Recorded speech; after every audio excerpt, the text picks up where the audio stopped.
अस्सलाम वालेकुम नाजरीन, मैं हूं मोहम्मद शहजाद और आप देख रहे हैं मेरा यूट्यूब चैनल। मौलाना फजलुर रहमान ने आज इंतहाई सख्त किस्म की प्रेस कॉन्फ्रेंस की है और उन्होंने धमकियां दी हैं कि हम सुप्रीम कोर्ट के बाहर धरना देंगे, एहतजाज करेंगे।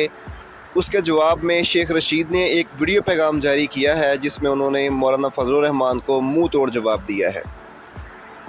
मौलाना फजलुर रहमान ने पीडीएम के सरबराह की हैसियत से जो आज बयान दिया है और जिसे काबीना ने सपोर्ट किया है, दर हकीकत में ये सोमवार वाले दिन वो खौफ है जो इनके जहन में सवार है कि इलेक्शन न कराने की वजह से तौहीन अदालत का केस आ सकता है।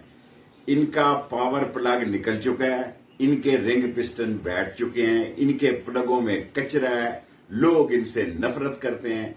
अभी तक लोग सड़कों पर हैं और ये बड़ा अहम हफ्ता है जो सोमवार से शुरू हो रहा है, जिसमें सिर्फ ये तौहीन अदालत के फैसले का ही केस नहीं है बल्कि नैब का भी केस है जो इन्होंने अरबों रुपया माफ कराया, रेड वारंट खत्म किए हैं और अपने केसेस को खत्म किया और इसमें ओवरसीज पाकिस्तानियों का भी केस है।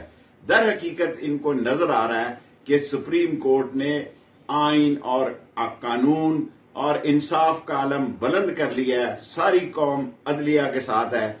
ये सोमवार को आए, अपना शौक पूरा करें। इन्होंने 97 में भी सुप्रीम कोर्ट पे हमला किया था।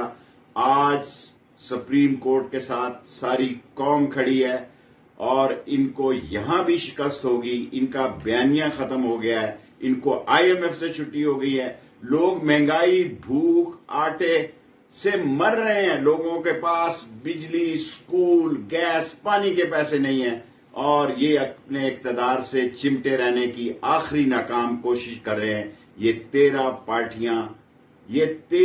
पार्टियां जो हैं सियासी तौर पर दफन होने जा रही हैं और मैं बड़ी यकीन दहानी से कह रहा हूं कि अदलिया इंसाफ का अलम बुलंद रखेगी। इंसाफ, आइन और कानून जीतेगा। चोर, डाकू, लुटेरे, करप्ट, मनी लॉन्डर शिकस्त खाएंगे और इनकी सियासत जो है वो अपनी मौत खुद मर जाएगी और इनकी सियासत दफन होने जा रही है।